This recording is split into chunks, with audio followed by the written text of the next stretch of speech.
Hello everyone, this is Sergei Sputnikoff speaking. Welcome to another episode of Ushanka Show, where everyone can learn something new about life in the Soviet Union. In today's video, we're going to talk about the methods that Soviet police, militia, applied in dealing with the drunks on the streets of the Soviet towns and cities. And before we begin, I would like to remind you can support my work with your likes, with your comments. If you feel generous, you can throw some money at me using SuperThanks right here on YouTube, or become a member of this channel.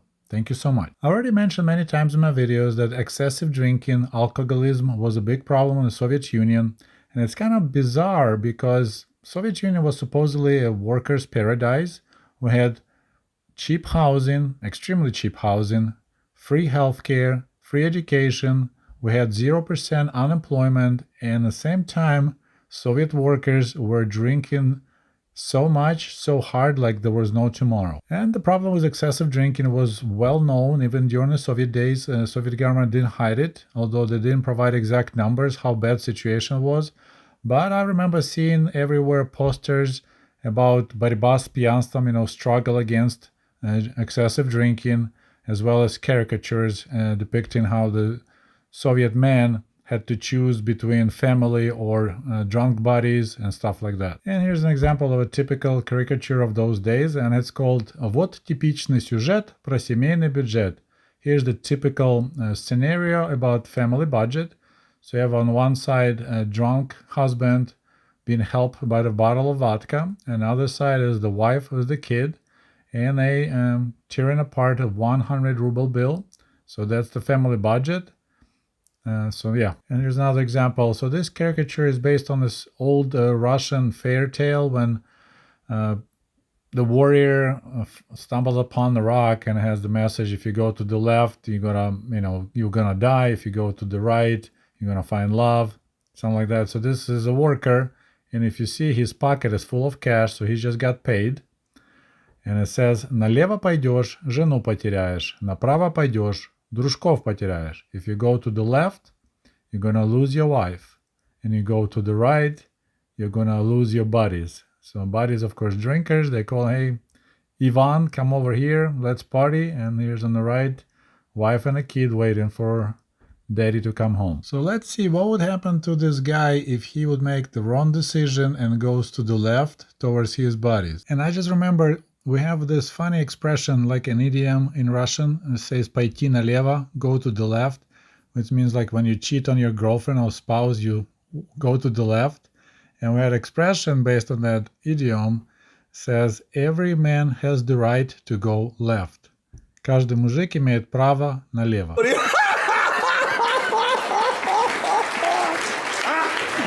Чего не смеетесь-то? Не смешно? Не поняли, да?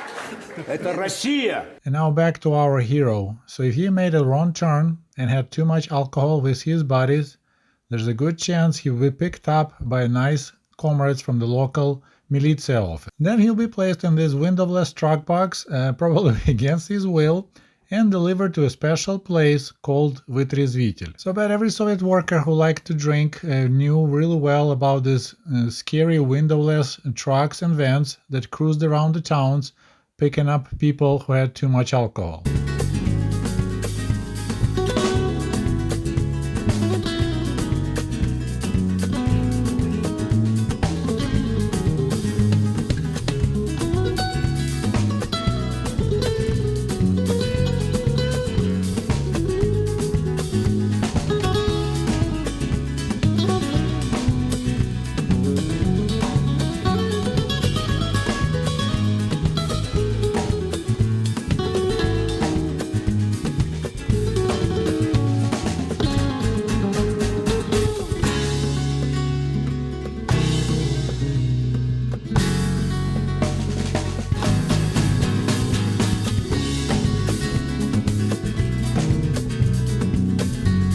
And this windowless drunk delivery service was called спецмедслужба, специальная медицинская служба, special medical service. And as I mentioned earlier, the destination for the drop-off was a медицинский вытрезвитель, medical sobering up place. So that's when the people will spend the night, and they will sober up and then go home next day. So the special medical service vans and trucks will be cruising around town through entire day and through the night, watching for drunks and also responding to the concerned citizens' phone calls, picking up people who are too drunk to walk.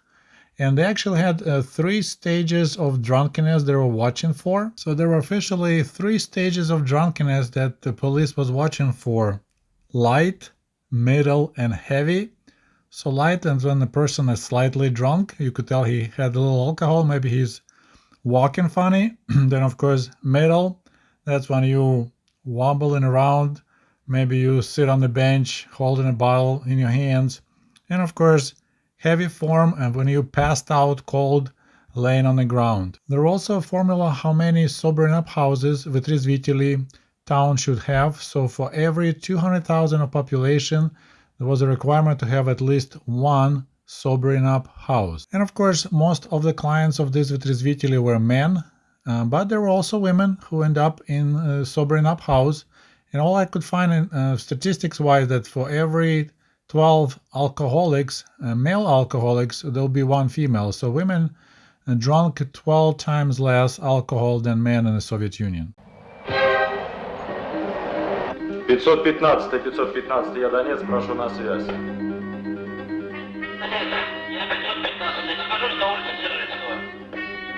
515, вам необходимо проехать. Непростая задача. Переубедить человека, вставшего на путь падения. Заставить его остановиться у роковой черты.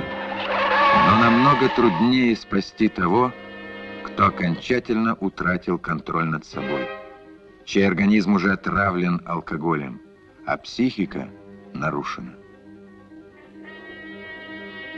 Милиция города Курска организовала крупный, хорошо оборудованный центр профилактики пьянства. В этом проявилась забота о человеке, столь характерная для нашего общества.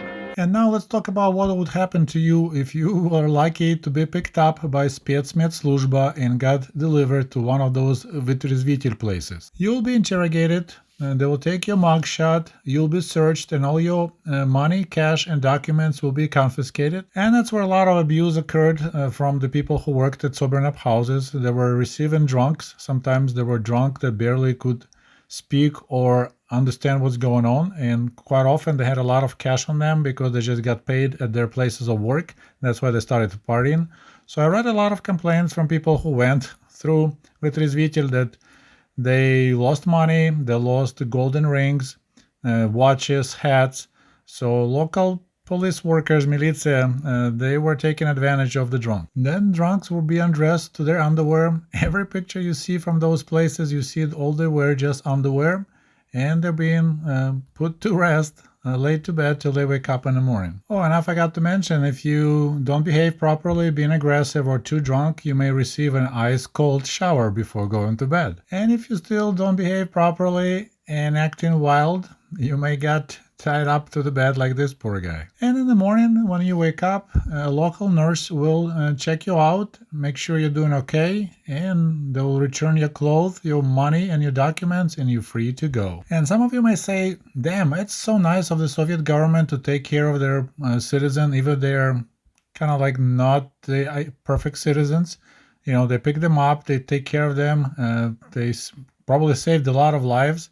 You know, if somebody drunk collapsed into the snow, could freeze to death during the winter. And I think I already told you the story that was about a drunk that fell into the snow and he pissed himself. So he could move, but he was frozen to the ground. So they had to like chisel him off and they saved his life. But here's the kicker.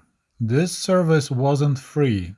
In fact, it was extremely expensive. So here's the notice dated from 1971, and for your convenience, I made English translation when I chat GPT into looking like a document.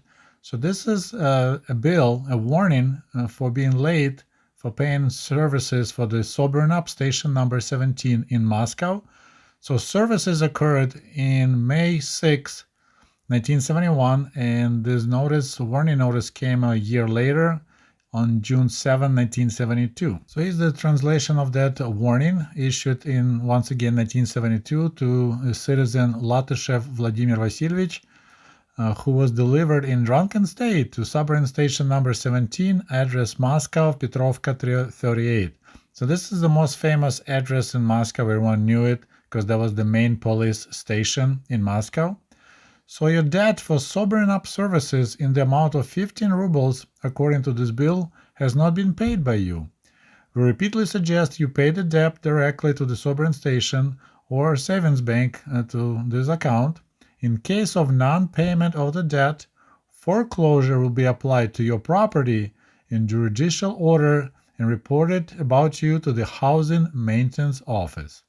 Chief of Sobering Up Station number 17. So you may notice the amount mentioned, 15 rubles. In 1970s, average salary in a Soviet worker was between 130 to 150 rubles per month. One night at Vytrezvitel was 15 rubles, so 10% of your monthly pay. So imagine if you're making $5,000 a month, one night in that place will set you back $500. And besides the fact that one night stand in Vytrezvitel will set you back as much as some luxury hotel in Las Vegas, there was another problem for the worker. His employer would get a notice about, hey, your worker spent the night with Vytrezvitel, and that would be a good chance you're going to lose a bonus. So quite often people would offer bribes like 10 rubles. So you pay 15 rubles for spending the night, and then you have to bribe local officials not to send notice to your place of work, because otherwise you're going to lose 100 rubles or even more. So there was other way of workers at Vytrezvitel could make extra cash. And I read this funny story that there was one guy who traveled for work during the Soviet days. I'm not sure what kind of job he had, but if he would have a problem finding a hotel in town, he would just go to a local Vytrezvitel sobering up station and give guys just 5 rubles to spend the night there, since they had showers and bed. And now let's look at some numbers. How bad was the situation with excessive alcohol consumption in the Soviet Union, and specifically in Moscow, capital of the USSR. So this first graph is the number of drunk citizens picked up according to the days of the week. So we start our week from Monday, not Sunday.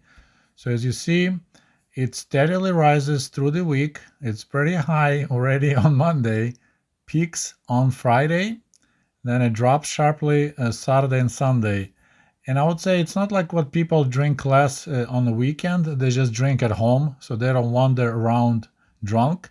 So they've been picked up on the way from work or during the work hours, and then when they drink at home, police doesn't bother them. Here's another interesting graph. So this is анализ подбора пьяных граждан по дням месяца. So that's pickup of drunk citizens by the days of the month. So as you see, Soviet workers were paid twice a month. So we had avance, so like advance payment in the middle of the first 2 weeks, and then the rest of it will be paid towards the end of the month. So as you see, it peaked around 11th day of the month, and then another peak occurred around 24th day of the month. So makes sense. This is a really cool graph, but once again, it's not for the entire Soviet Union. It's just the one area in Moscow called Moskvoretsky Rayon.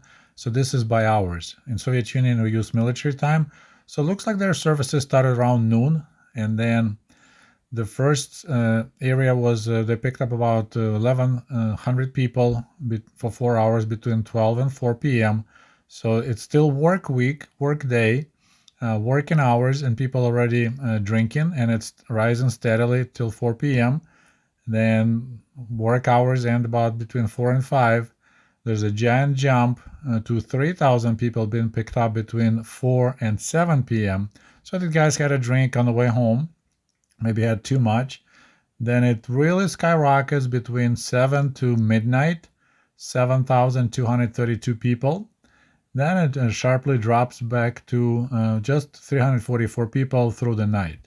So May drinking occurred between 7 p.m. and midnight, but still quite a few people were just getting drunk on the way from work. 3,000 people picked up there. And now we have the annual statistics based between 1972 and 1978. And for your convenience, I made a translation into English. So what we're looking at is dynamics of picking up drunks from streets and public places and street crimes in the territory of Moskvoretsky district. So once again, it's in Moscow. So as you see, drunks picked up on the top. In 1972 was the lowest, almost 8,000 people. Now that area had total population of 121,000 people. It's men, women, and children, and old people. So almost 8,000 drunks picked up in 1972, then 11,600, then 11,000 again, 12,200, 12,000 is kind of stabilized. This is, my friends, almost 10% of the entire population, including kids and women and old people. And it peaked in 1978 at 14,000. And once again, this is Moscow, capital of Soviet Union. A bad situation was way worse out in the booties in so-called Mukhasransky, the shitfly town. The second line is people that brought to criminal responsibility for those who committed crimes in a state of intoxication. So while amount of drunk being picked up on the streets was slowly rising, amount of people that were getting into troubles with the criminal code were actually slightly dropping. So people were peaceful drunks. I'll put it that way. And the bottom line is street crimes. So here, once again, it's good numbers. In 1972, it was about 27, almost 28%. And it was slowly decreasing down to, the lowest was in 1977, 16%. So while there were more drunk people on the streets, crime was generally going down. I cannot explain what was going on. I know that's 1970s, that's Leonid Brezhnev, that's so-called zastoy, stagnation.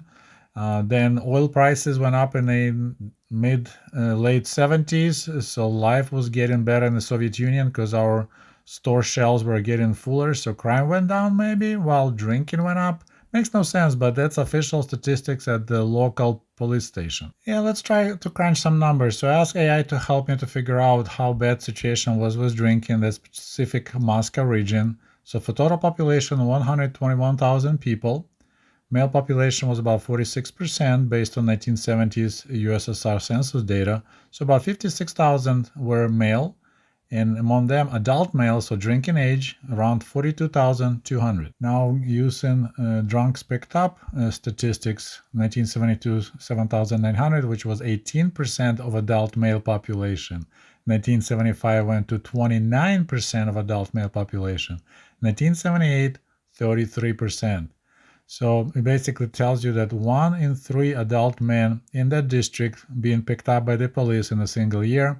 But of course, there were some repeated offenders, so still numbers are staggering. That's why Comrade Gorbachev had no choice but start his fight against excessive drinking in 1985. There's another angle based on the 121,000 residents. So number of individuals detained for public intoxication, drunks picked up, shows a significant overall increase, 65 per 1,000 residents in 1972, almost doubled to 116 per 1,000 residents in 1978. And once again, those are numbers from Moscow, the capital of Soviet Union. That city was supplied the best among any places in the USSR. So I could only imagine how bad situation was out in Siberia, Far East, or even like Ukraine or Belarus. So yeah, drinking in the Soviet Union was a huge, huge problem. I already made a video on this topic called Drowning in Vodka, but there was a small benefit for people like me, nerdy-looking teenagers that didn't drink and didn't smoke. Just because we didn't consume alcohol, we became like a prime goods for any parents that looking husband for their daughters. And I described that story in my video, Soviet Son-in-Law Test. A link will be below in the comment section. And I forgot to mention something extremely important. So if a person becomes a frequent visitor of sobering up centers, he will end up going to the next level, which is called narkologichny dispenser. So that's like a addiction treatment center. So you definitely have a problem, then you'll get sent over there. And if still you have a problem with excessive alcohol drinking, your next step will be being sent to ЛТП, лечебно-трудовой профилакторий. So that's like a medical labor dispensary or compulsory rehabilitation center. So basically it's a labor camp where they're going to try to treat you for your alcohol addiction. So, a forced labor camp with the side gig of treating you from your alcohol addiction. Well, my friends, it's all I have for you on the topic of excessive drinking and sobering up houses with Rezvitili in the Soviet Union. I hope you enjoyed this video, and if you did, please don't forget to like it. And of course, your comments are always helpful. They'll help this video to be noticed by YouTube, and maybe they'll push it up in the search. So anyway, thanks for watching Ushanka Show. До побачення. Goodbye.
Хорошая водка, товарищ.